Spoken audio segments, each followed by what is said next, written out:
Hello, my name is Jituka Peter. Today I am here to give a speech about one of the national heritages in Sri Lanka.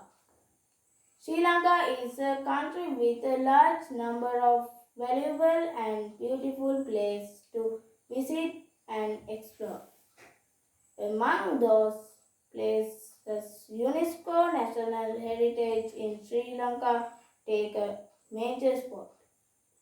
Sinharaja Forest Reserve is a good example for such national heritage. Sinharaja Forest is located in southwest Sri Lanka. It is the biggest tropical rainforest in the country.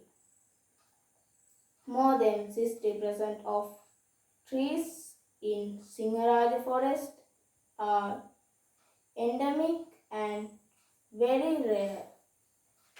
Also, there are many other endemic animals species inside this forest.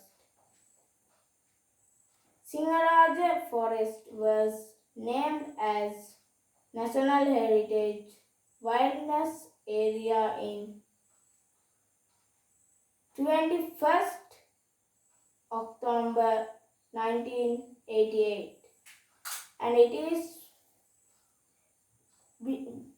being protected by the Sri Lankan government as well as other local communities. Thank you.